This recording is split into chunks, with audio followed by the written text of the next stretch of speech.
Chers frères et sœurs, nous sommes dans la joie ce matin pour nous réunir en ce Saint-Temple pour louer, pour célébrer le nom de Dieu. Je vous invite à vous tenir debout pour chanter de tout cœur à nos styles.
Poussez vers l'Éternel des cris de joie, vous tous habitants de la terre.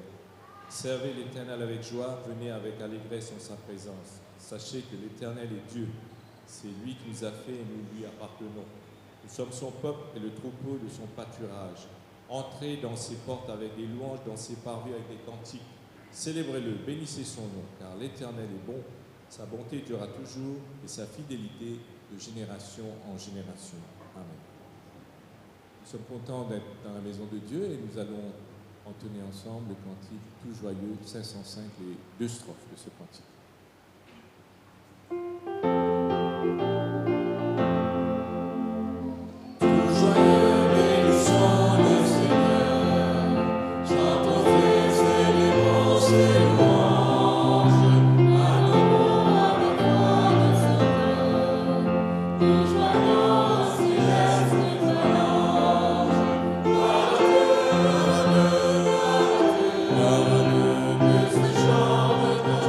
Christ.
à genoux, ceux qui peuvent.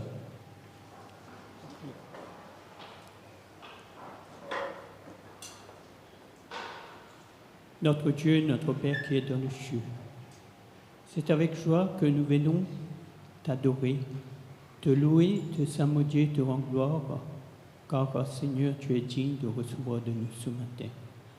Nous sommes là pour te rendre gloire, Seigneur. Nous sommes là pour être en communion et que ton Esprit Saint nous guide dans ce moment béni. Notre Dieu, notre Père, nous sommes reconnaissants de ce que tu nous as permis de passer une semaine avec toi sous ton regard.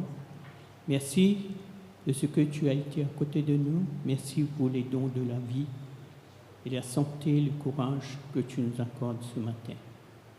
Et nous sommes le bienfait de ta part ce matin. Et nous sommes reconnaissants pour tout ce que tu fais pour nous. Nous reconnaissons aussi que nous sommes des pécheurs devant toi. Pardonne-nous, purifiez-nous, lave-nous dans le sang de Jésus. Alors que ce matin, fais silence en nos cœurs, que nous puissions être à l'écoute de ta parole alors qu'une nouvelle semaine de prière commence aujourd'hui, Seigneur, que ton Esprit Saint nous guide pendant cette semaine à participer à ces réunions de prière, que nous puissions passer des moments avec toi dans la prière.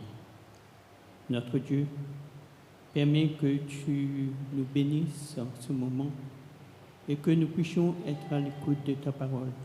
Soit avec celui qui va nous délivrer de ta part un message ce matin, le frère Roel, que tu sois avec lui, que tu puisses les accorder nous portions de ton Esprit Saint. Alors que nous avons une pensée aussi pour tous nos vieux de l'Église, que tu sois avec eux qui n'ont pas pu venir ce matin, peut-être par la maladie, que tu sois avec eux, que tu puisses être à côté et de verser la même bénédiction que nous. Nous avons une pensée aussi pour tous les malades, tous ceux qui souffrent, qui ont besoin de toi. Que tu sois à leur côté, que tu puisses les soutenir par ta main puissante, afin que tu poses ta main guérissante et bénissante sur eux. Telle est ta volonté. Au nom de Jésus, nous te demandons ces grâces. Amen.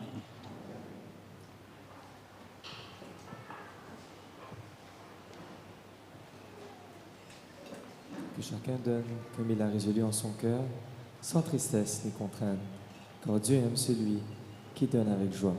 Chantons de tout cœur, si mon joyeux service, alors que les diacons et diaconesses vont passer dans les rangs pour recueillir les dîmes et les offrandes.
Notre Dieu, notre Père, nous sommes venus ici à ton Saint-Temple en emmenant nos offrandes et nous dîmes en reconnaissance de notre amour pour toi et fidèle à tes ordonnances.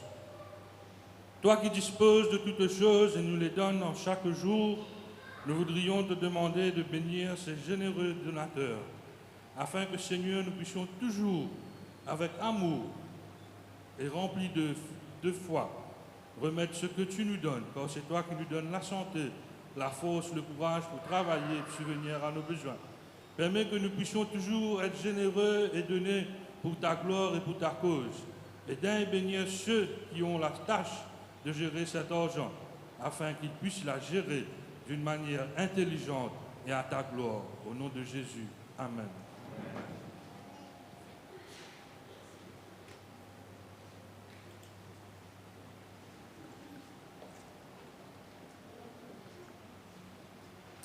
En cet instant, nous nous approchons de ton trône de grâce, Seigneur, le cœur débordant de gratitude, de reconnaissance. Car toi, Seigneur, tu nous as vus tels que nous étions, pécheurs, alors que nous étions infidèles, Seigneur.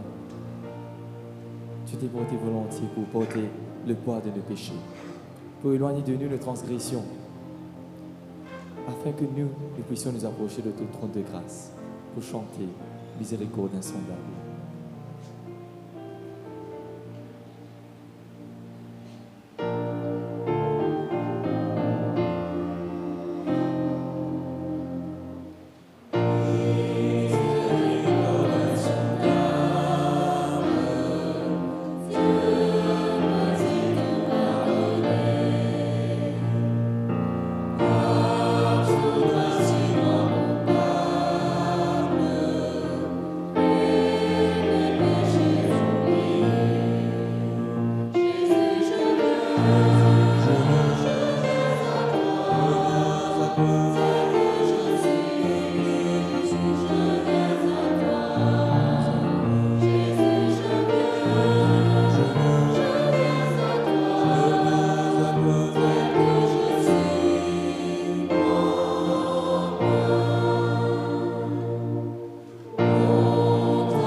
Par sa miséricorde et par le pardon de nos péchés, Nous vivons maintenant par espérance. Nous avons maintenant la foi. Même pendant la tempête, nous savons que Dieu est avec nous. Quand même si dans notre barque, les flots sont mugissants, nous savons que Jésus est à côté. Même si Jésus dort, nous savons qu'il est à côté et nous pouvons avoir le calme dans notre cœur. Et nous voulons en cet instant lui redire que nous voulons tout abandonner. Quand nous savons que toute chose sur cette terre passera. Tout est vanité des vanités, dit l'Ecclésiaste. Mais nous savons que toute chose qui est faite pour le ciel durera. Je vous invite à vous tenir debout pour chanter que nous voulons nous abandonner à ce Dieu, que lui peut nous transformer. À toi, mon Dieu, je m'abandonne.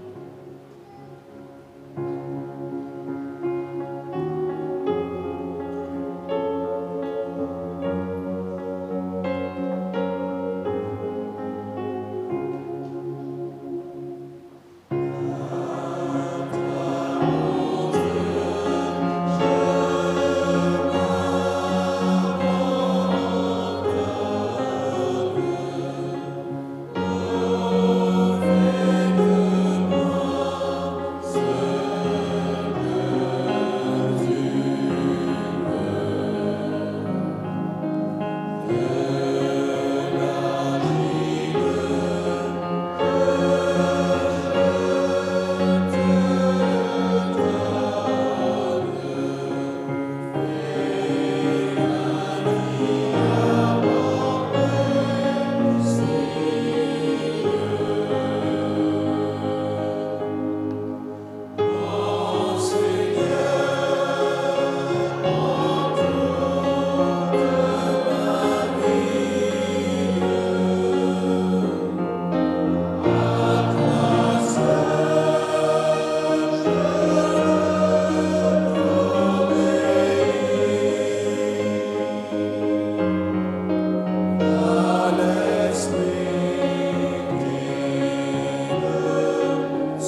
pouvez vous asseoir. Je vous invite à ouvrir votre Bible dans l'Épître aux Hébreux, le chapitre 11, le verset 8. Hébreux 11, verset 8. C'est par la foi qu'Abraham obéit à l'appel de Dieu, en portant vers un pays qu'il devrait recevoir en héritage. Et il partit sans savoir où il était. Que l'Éternel bénisse la lecture de sa parole. Amen.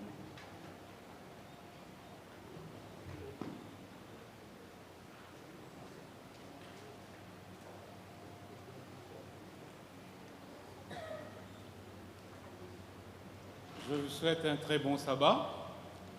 Ce matin, c'est moi qui ai la charge de débuter la semaine de prière. Donc, cela veut tout dire.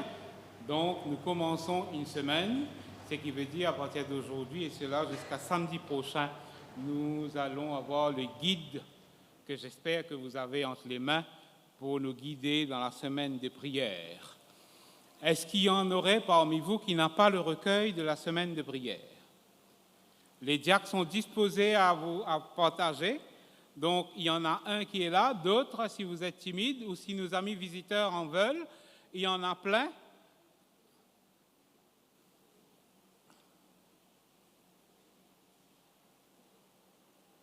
J'imagine que ceux qui n'en ont pas n'étaient pas là la dernière fois, donc la semaine dernière, ou vous l'avez oublié à la maison, ou j'espère que si c'est à la maison, vous l'avez lu.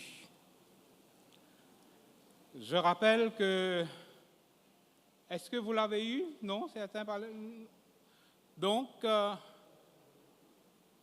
bien, j'imagine que nous n'allons pas le faire maintenant. Hein. À partir de ce soir, vous allez lire pour les jours suivants. Je rappelle aussi qu'il y a une section pour enfants. Vous allez voir la partie orange dans les pages. Ça, c'est pour les enfants. Donc, bien évidemment, nous n'aurons pas de réunion en jour de semaine pour les enfants. Mais ceux qui ont des enfants, veuillez le faire à la maison avant le début de la semaine de prière sur Zoom, donc avant 19h, vous le faites avec vos enfants, ou après 20h, vous le faites avec vos enfants, parce que entre 19h et 20h, il y aura la réunion sur Zoom. J'espère vous voir, chers amis. Je suis sûr que tout le monde a un téléphone, e-smart, un e-smartphone. Bien, puisque c'est distribué, c'est pas que pour vous donner de l'air, pour vous vanter avec, mais c'est surtout pour lire. Ça, c'est une chose. Mais je voudrais néanmoins souhaiter une cordiale bienvenue à tous nos amis visiteurs. Je vois qu'il y a des amis qui nous viennent d'autres églises. J'ai mon ami Rodley qui vient du Canada et sa maman Claudette qui l'a accompagné ce matin. Soyez le bienvenu. D'autres qui nous viennent de d'Épinay, d'origine du Rempart, si mes yeux sont bons. Donc, et d'autres églises, de Bambou aussi, j'imagine. Soyez les bienvenus. Je suis sûr que nous passerons un moment agréable en étudiant, Abraham, que nous avons étudié dans la leçon de l'école du sabbat dans un passé très récent, donc la semaine dernière. Nous allons voir encore une fois le témoin qu'il est.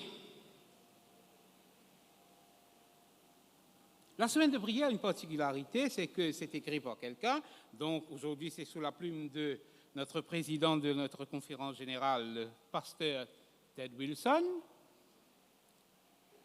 Et aussi, c'est difficile de transmettre l'idée. Et c'est surtout parce que vous l'avez en main, donc vous l'avez déjà lu.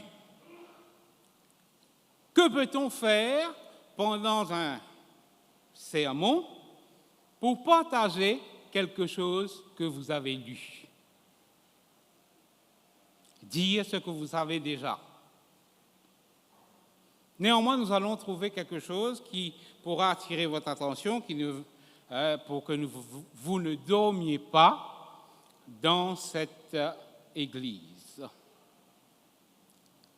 Cet homme est témoin, l'histoire nous raconte l'origine de cet homme qui vient d'une famille idolâtre, comme beaucoup d'entre nous, qui ne sont pas nés adventistes, qui viennent des familles d'idolâtres. Ils avaient plusieurs dieux dans leur famille. Il vient d'un pays qui s'appelle, chers amis, je vous pose la question. Merci Martine. Quelqu'un d'autre? Dans ce rangé peut-être? De quel pays vient Abraham? Je vous laisse réfléchir. Ici. Pardon? On a pris ça pour ceux qui sont devant. Oui, merci, Sarah. Martine a dit ici, et les autres? Merci. Ur, dans la version française courante, c'est O-U-R, donc c'est la même chose. On nous dit que cette ville était une ville cosmopolite, une métropole, une ville développée, donc il y avait tout ce qu'il faut. Dans notre recueil, il dit que dans les chemins étroits, il y avait des magasins, donc un peu comme nous avons ici à la rue des Forges ou à Kirpip ou à Rosil. Donc, il y a des commerces, il y a tout ça. Et Dieu va dire à cet homme, quitte, d'ailleurs il était riche, quitte tout ce que tu as, je vais t'envoyer à un pays, dans un pays. Donc le verset que nous avons lu, c'est ça, hein, il a tout quitté, ne sachant pas où il allait. Je vous rappelle que GPS, Google Maps et autres choses n'existaient pas. On nous dit aussi que malgré qu'il vient d'une famille idolâtre, c'était quelqu'un de fidèle, qui avait une éducation, probablement par son arrière-grand-père. Vous allez compter dans le truc hein, combien de fois arrière il y a dans le recueil. Son grand-père, qui a vécu jusqu'à 364 ans, et lui, il est né une centaine d'années avant la mort de cet homme. On pense que cet homme lui a donné une éducation chrétienne. Donc, il connaissait ce Dieu qui lui parle. Et là, il va prendre ses clics et ses claques, la famille, le neveu, le papa, il va partir. En chemin, le papa va mourir, comme vous le savez, et il sera avec son neveu Lot. Et là, dans le recueil, dans notre recueil de l'école du sabbat, il en parle, et dans ce recueil aussi, il nous dit combien de personnes étaient sous sa charge. Il est à la tête de combien de personnes? Pardon? 1000? C'est ce que je crus entendre. Oui, il était à la tête de 1000 personnes. Pas évident de bouger avec 1000 personnes, les amis. Il était le patriarche. Il avait quel âge, selon la Bible, quand il faisait ce périple? Merci Gérard, 75 ans, et cet homme bougeait avec toute sa famille. J'ai envie de dire avec sa superbe épouse. C'est pas moi qui le dis, hein, c'est la Bible qui le dit. Je disais dans ma classe, dans notre classe de l'école du sabbat, je ne connais pas les critères de beauté de l'époque. Apparemment, que ce soit en Égypte, que ce soit ailleurs, on l'a trouvée belle. Qui a 65 ans? Je sais que mes sœurs, normalement, on ne donne pas l'âge, hein, mais qui a entre 60 et 65? Merci. Une beauté à 65 ans. Il faut le faire. Hein? Bon, il faut dire qu'on vivait vieux à l'époque. À 65 ans, c'est peut-être, on est dans la fleur de l'âge. C'était Miss Ur.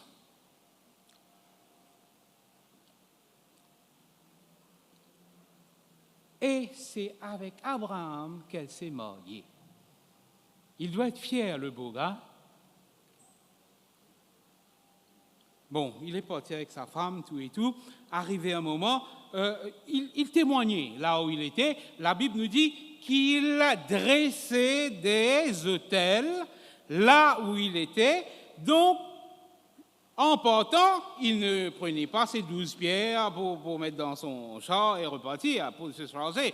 Donc, les pierres, l'autel restait là comme preuve de sa fidélité. Donc, il témoignait partout où il allait.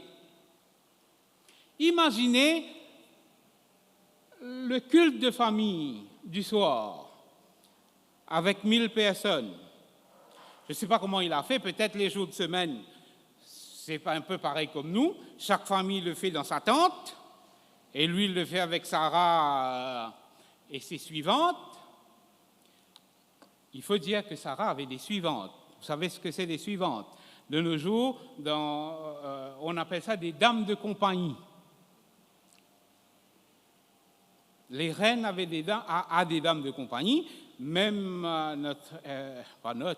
la reine Élisabeth qui est décédée, avait des suivantes, avait des dames de compagnie, mais très modernes. Donc, les personnes de la haute société, j'ai lu dans un commentaire que sa suivante, qu'elle allait donner à son mari, qui est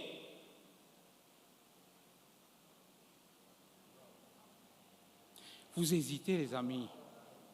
Oui, merci pour vos réponses. Eh bien, ça doit être... J'ai lu dans le commentaire que l'Égyptienne Agar était quelqu'un d'éduqué, une personne qui venait d'une famille aussi noble.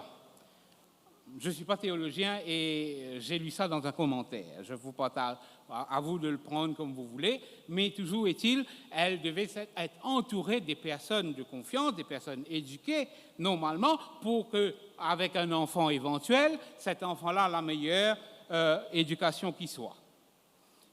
Toujours est-il que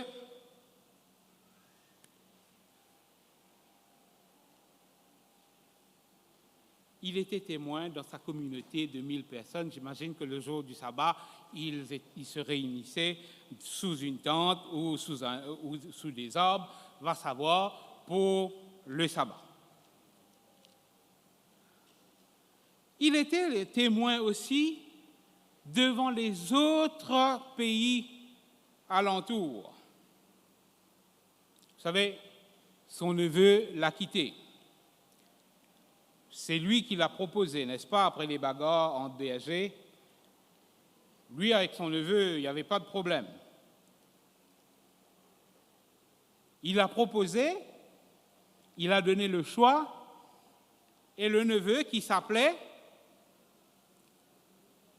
Merci Aurélie. Vous savez, c'est pour la connaissance générale, c'est pour cela que je pose des questions, pour savoir si vous êtes au courant.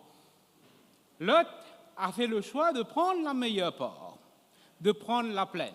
Tout le monde dit, il aurait pu laisser ça à son oncle, parce que ne pas le laisser à la montagne. Ce qui est fait est fait. Maintenant, Lot est parti, là je veux dire Lot est parti dans la plaine, avec tout ce qu'il y a de bon, et avec aussi des ennemis autour. Il s'est fait enlever, et son oncle, qui n'est pas rancunier, va aller à son secours. Car tout adventiste qu'il était, Abraham, il fallait être aussi rigide d'une certaine manière. Quand il faut élever la voix, quand il faut être dur, quand il faut attraper un bâton, pour ne pas dire une épée, dans le bon sens du terme, pour aller secourir. Il ne faisait pas la guerre. Mais il y a eu un kidnapping, il fallait qu'il aille délivrer. Vous savez qui a enlevé Lot, hein, c'est Kedorlaomer, donc qui l'a fait, et il est parti délivrer. Mais où est le témoignage? Qu'en pensez-vous? Le recueil ne le dit pas, mais nous le savons tous parce que nous lisons la Bible. Quand il est parti récupérer son neveu, hein, les autres ont pillé parce qu'il y a eu des alliés, comme nous avons ici à notre époque. Vous savez qui sont les alliés, n'est-ce pas? Comme il avait des alliés, les autres qui n'est pas de confession chrétienne, comme lui, eux, ils ont pris ce qu'ils veulent chez les autres. Et à ce moment-là, il a dit, moi, non, je n'en veux pas.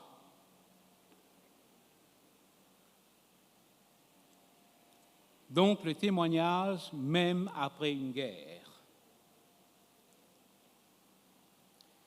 Mais ce qui est intéressant, c'est que nous sommes toujours dans la Genèse. Hein? Donc, on parlait de Genèse 13, 8. Mais maintenant, le titre qu'il nous donne, il y a plusieurs titres dans notre recueil, il nous dit « Un témoin devant Dieu et les êtres non déchus ». Je voudrais m'adresser à ceux qui sont là, devant moi, les petits jeunes là. Qu'est-ce que c'est des êtres non déchus?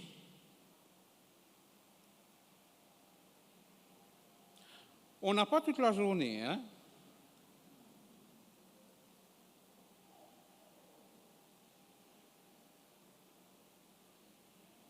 Allez, je vais prendre cet rangé peut-être. Vous susurrez. Vous allez voir, à chaque fois que je prêche dans cette église, je crois que je dis ce mot-là. Oui, merci, Richard. C'est pour la vidéo. Oui, des êtres non déchus, ce sont des anges. Mais juste après, le titre, il nous dit que Abraham honorait Dieu et Dieu l'honorait en lui parlant directement et en lui révélant ses desseins. Néanmoins, le patriarche était humain.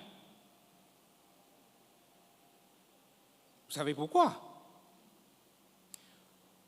Dans la Bible, dans la Genèse, on nomme 3 choses, 3 péchés, on va dire,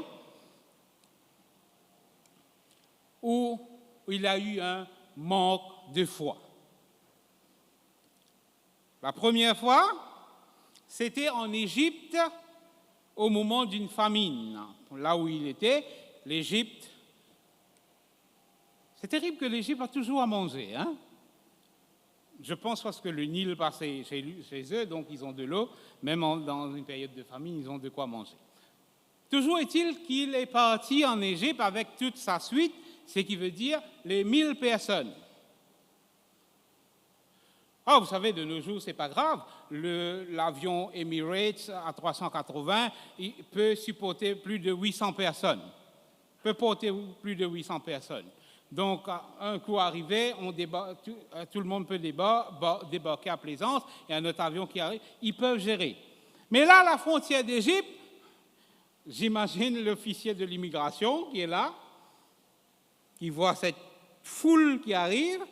Moi, à sa place, je me déclarerai sikh.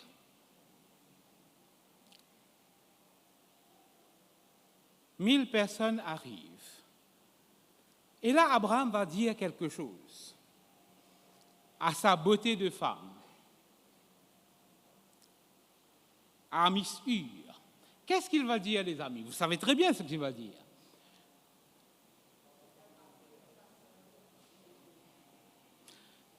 Passez pour sa sœur. J'avais posé la question la dernière fois dans notre classe. Est-ce qu'il a menti qu'à moitié?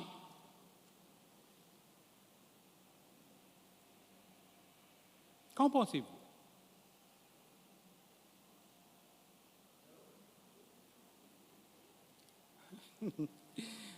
Je n'ai pas demandé à discuter dans les bancs, j'ai demandé à me répondre. est-ce qu'il a menti qu'à moitié? Est-ce que vraiment Sarah était sa sœur? Ah, d'accord, maintenant, oui. Comment elle est sa sœur? Comment l'homme se sert?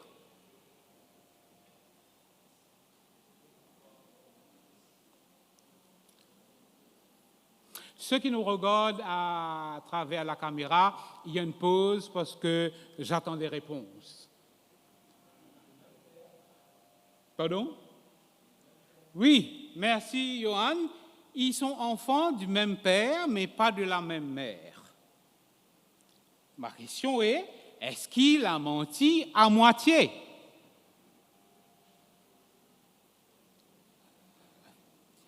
Qui dit oui? Qui dit non? Abstention. Vous avez peur de répondre? Notre cher chef de chorale a l'habitude de dire quand fané, fan faux, nous avons corrigé. Donc, j'ai dit qu'il a menti, il a menti. Parce qu'une fois qu'il est marié, c'est plus sa sœur. On est d'accord, c'est devenu sa femme.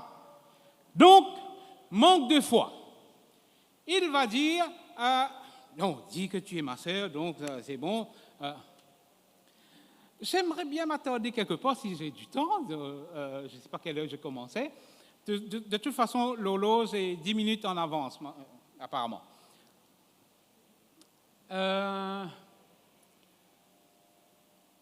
Je disais que je ne connais pas le critère de beauté de l'époque. Toujours est-il arrivé en Égypte, qu'est-ce qui s'est passé?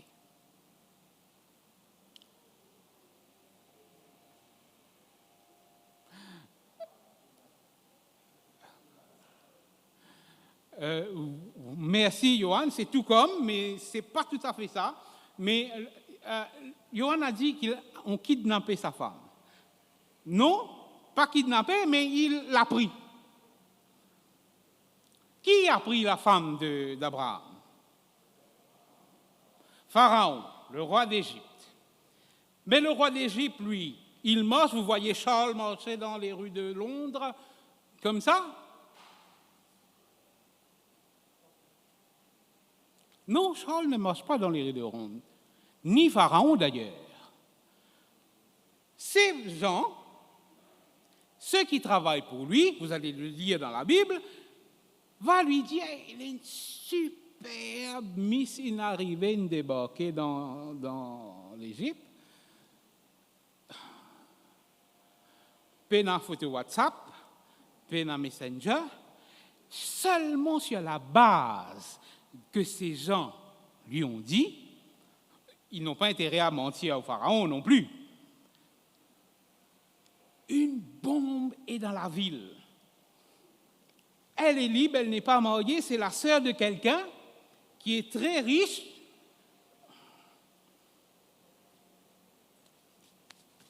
Flip, flap, flop, il arrive dans harem du roi d'Égypte. Il a fallu que Dieu intervienne, vous savez, vous allez le lire à la maison, et comment il est reparti plus riche. Parce que vous savez, à l'époque, il y avait des dots. Pharaon lui a donné des choses, et quand Dieu est intervenu, donc Pharaon n'a pas repris. Il dit, prenez tes clics et tes claques, quitte mon territoire, va-t'en. Première erreur. Deuxième, qu'est-ce que cela se trouve dans Genèse 16? Il s'agit de l'héritier. Dieu lui a promis qu'il allait être le père d'une grande nation, n'est-ce pas? Et qu'il allait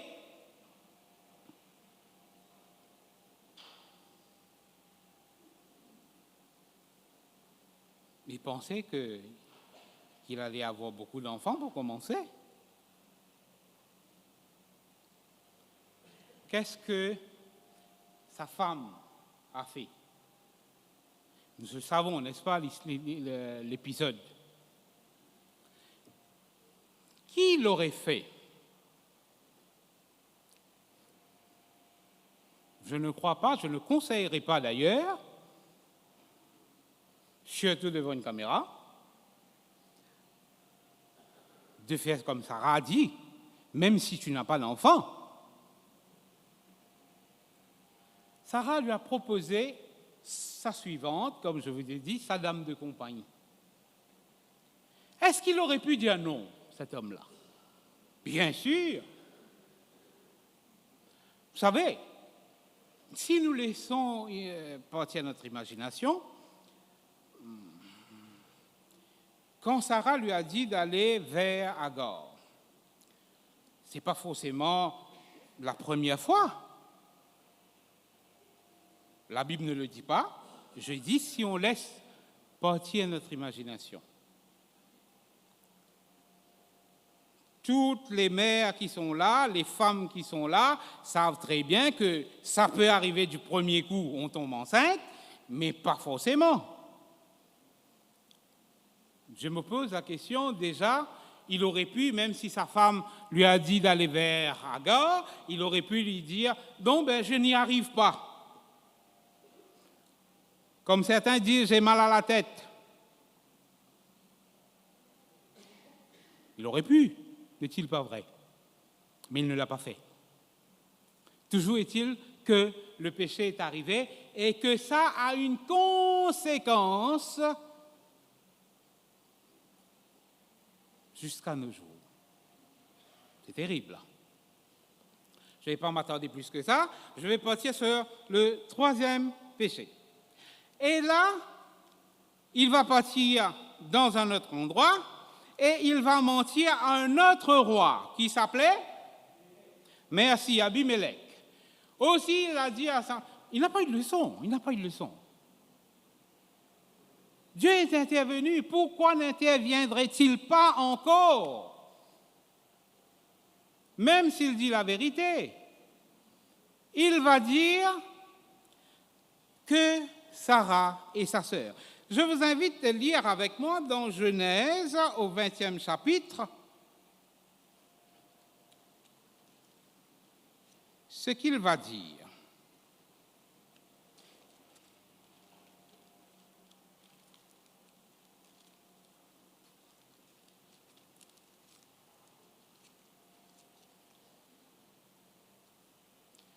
Alors,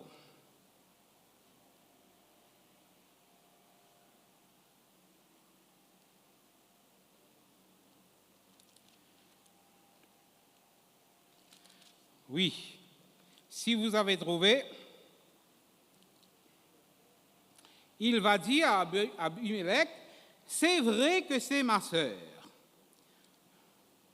Alors, je ne retrouve pas le verset où je l'ai noté, mais c'est dans ce chapitre, ça j'en suis sûr. Merci beaucoup. Le verset 12 nous dit, « De plus, il est vrai qu'elle est ma sœur, fille de mon père, seulement elle n'est pas fille de ma mère. Elle est devenue ma femme. » C'est vrai, encore une fois, menti qu'à moitié. Toujours est-il qu'elle est devenue sa femme, donc elle n'est plus sa sœur. Mensonge. Il est humain. Juste après, Dieu va lui parler encore une fois. Après quelques temps, quelques années, Dieu va lui dire d'offrir son fils en sacrifice. C'est là que l'histoire des noms déchus rentre. Si vous avez lu le recueil, vous allez voir d'où il venait, Ur. Il y avait une culture babylonienne, et là, il y avait le ziggoura. Le ziggoura, c'est un temple, style pyramidal, et sur ce temple-là, on offrait aussi des êtres humains en sacrifice. Donc, c'était dans la culture d'Abraham. Et Dieu va lui dire de lui offrir son fils en sacrifice. Imaginez cet homme que Dieu a dit, tu seras le père d'une grande nation. Maintenant, Dieu lui demande le seul et unique. Quand vous lirez cela à la maison, dans Genèse, Dieu va lui dire, donne-moi ton fils, ton unique. Tout le monde sait qu'il est père de 2 garçons, mais pas l'autre, celui que je t'ai donné. Alors, le recueil nous dit, après des maintes prières, je ne sais pas ce qu'il a dit dans sa prière. Qu'est-ce que vous auriez dit, vous, en tant que parent? Tu as bien dit, c'est toi-même, tu es sûr? Et c'est terrible la réponse qu'il va donner à son fils quand il va dire, mais où est l'animal? Pour la connaissance générale, où va se passer l'atroce sacrifice?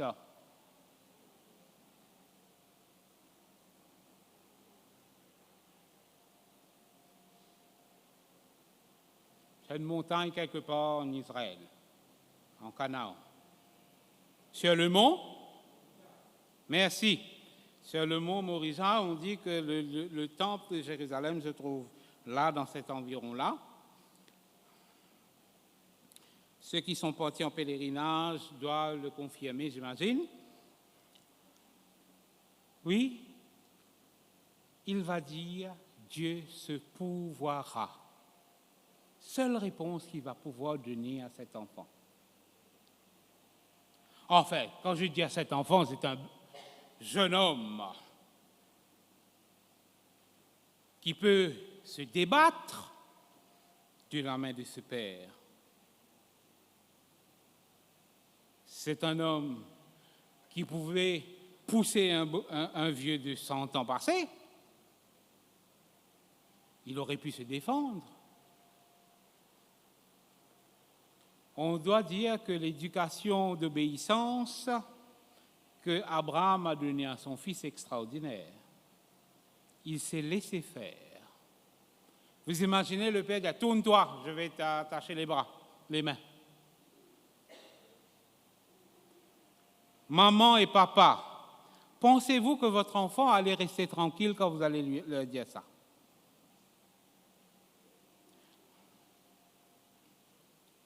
Ben non, ils vont appeler les flics. CDU, je ne sais pas quelle unité de la police encore ces enfants vont appeler pour balancer des parents violents. Oui, c'est la violence. Si jamais un de vos parents vous dit ça, appelez les flics. Ça ne se fait pas. D'accord? Même surtout s'ils vous disent que Dieu me l'a dit. Non. Mais lui, il allait le faire.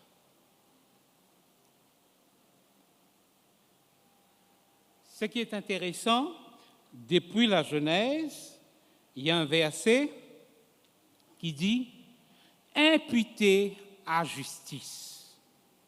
Qu'est-ce qu'on pourrait comprendre?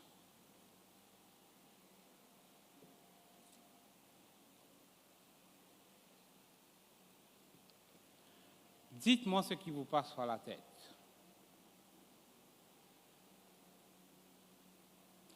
Il y a 18 synonymes pour ce mot « imputé », d'après Larousse. J'ai envie de dire qu'aucun de ces mots il n'y a pas de punch suffisamment pour moi, à mon avis. Ben, je ne suis pas expert ni académicien, alors ça ne change rien. Imputé à justice. Il a été déclaré, du moins c'est le mot que je vais utiliser moi, il a été déclaré juste. Vous vous souvenez de ce que nous avons lu dans Hébreux 11, le verset 8? C'est par la foi. Parlons un peu de foi, les amis. Chacun d'entre nous ici a fait son expérience de foi de manière différente. Mon expérience par rapport à mon témoignage peut vous encourager, mais ce n'est pas votre expérience. Votre expérience peut m'encourager, mais ce n'est pas mon expérience. Chacun de nous doit faire notre expérience de foi avec Dieu. La foi, il faut le dire, n'est pas quelque chose de permanente. C'est pas comme si j'ai pris mon baptême, bon, je l'ai eu, c'est bon. C'est un renouvellement. Cet homme a pu partir de chez lui sans poser de questions, faire des kilomètres. Regardez dans votre Bible, si vous avez une Bible, vous allez voir le périple d'Abraham, de Ur jusqu'à Canaan. J'espère que vous l'avez déjà vu, mais si vous ne l'avez pas fait, regardez dans votre Bible, c'est dedans, dans les pages en couleur qui sont derrière. Cet homme-là a eu cette foi pour quitter son pays, sa famille, sa patrie, pour aller dans un endroit où il ne sait pas, mais arrivé devant Pharaon, il aura peur. Arrivé devant Abimelech, il aura peur. Et il va écouter sa femme quand sa femme va dire d'aller à l'encontre de la promesse du Seigneur. Je ne fais pas de la révolution aux messieurs pour dire de ne pas écouter votre épouse, ça n'a rien à voir. Ni les épouses concernant les maris. Simplement, dans ce verset imputé à justice, il nous en parle dans Genèse au chapitre 15, le verset 6, dans Galates 3, le verset 6, et dans Jacques 2, le verset 23. Ce qui veut dire cela a une importance extraordinaire si plusieurs livres de la Bible le proposent. Moi, pour ma part, j'ai aimé témoin devant Dieu et devant les êtres non déchus, et juste après, il y a les erreurs. Les erreurs, nous en faisons tous. Nous en ferons probablement. D'ailleurs, je voudrais faire un petit chose avec le dernier cantique que nous avons chanté. Vous vous souvenez? Le dernier, là, tout juste, qu'on a chanté. Qu'est-ce que ça dit? Je dois vous dire, peut-être que vous allez voir sur la vidéo, il y a des passages que je n'ai pas chantés.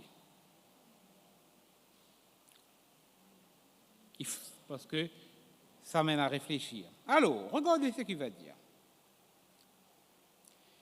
Tu connais ma grande faiblesse, ça tout le monde le sait, ça on va le chanter très fort, mais à un moment donné, la deuxième strophe, il va dire « S'il le faut que ta main me blesse, non merci. »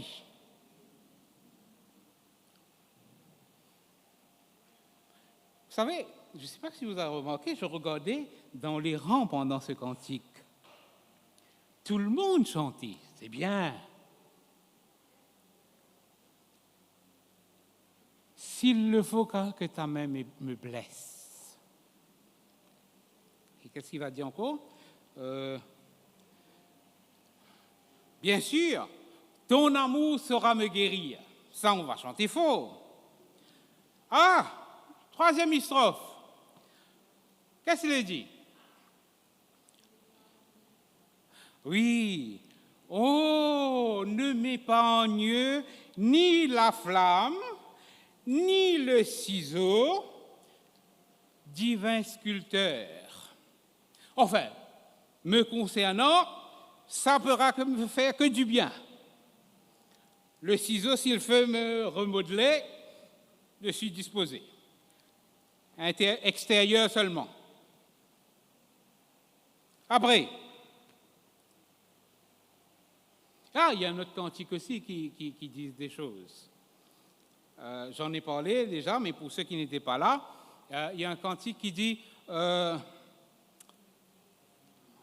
oui, merci. Je suis prêt à m'immoler. D'ailleurs, on a changé le mot. Hein, on dit maintenant qu'à tout donner.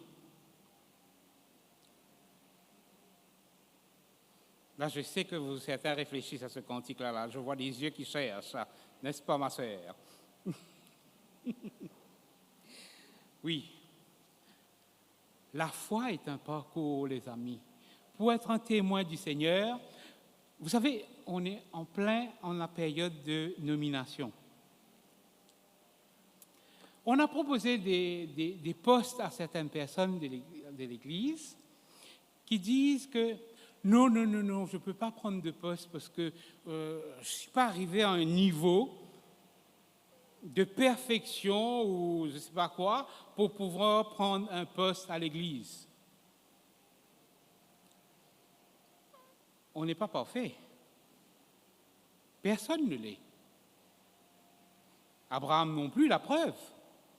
Bien d'autres prophètes, Jonas,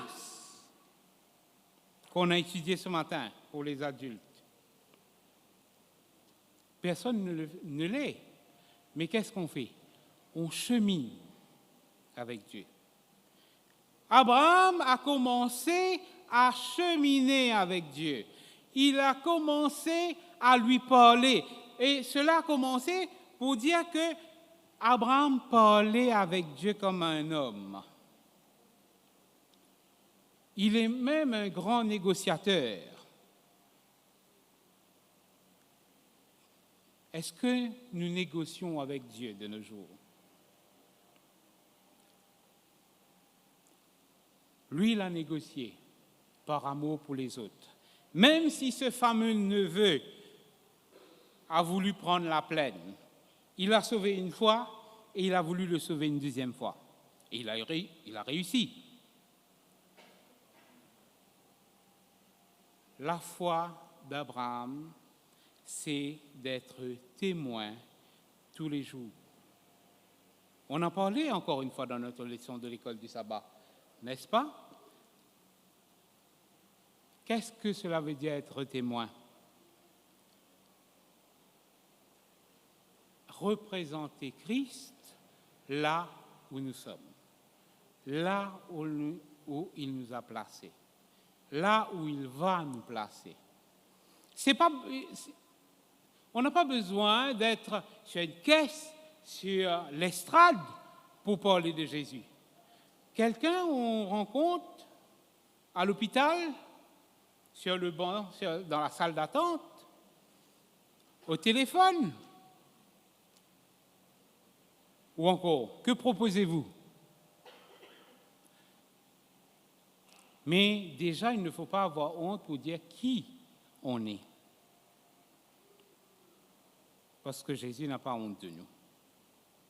Même quand on fait la pire bêtise, imaginez cette bêtise que Abraham a faite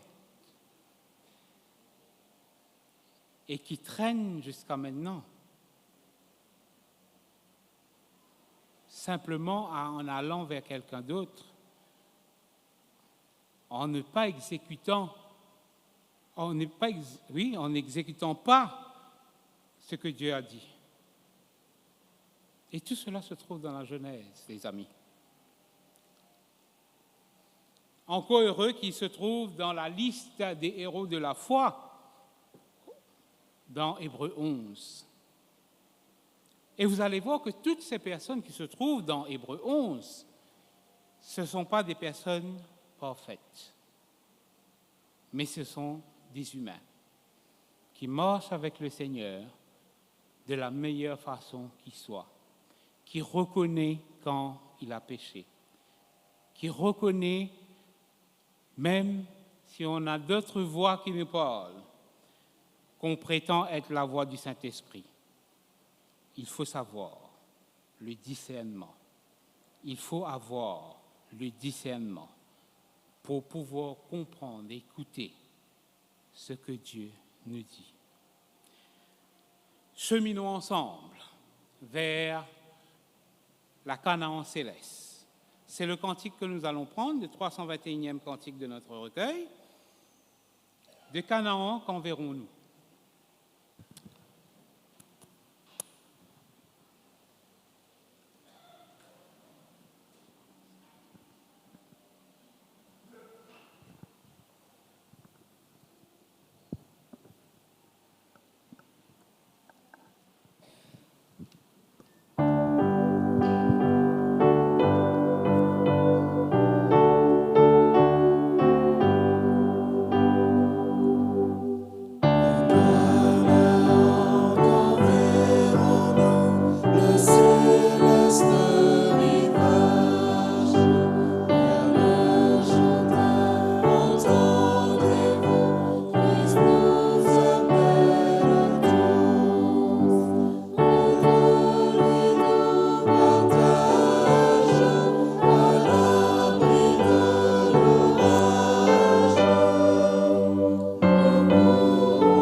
vous invite à courber le front, nous allons prier.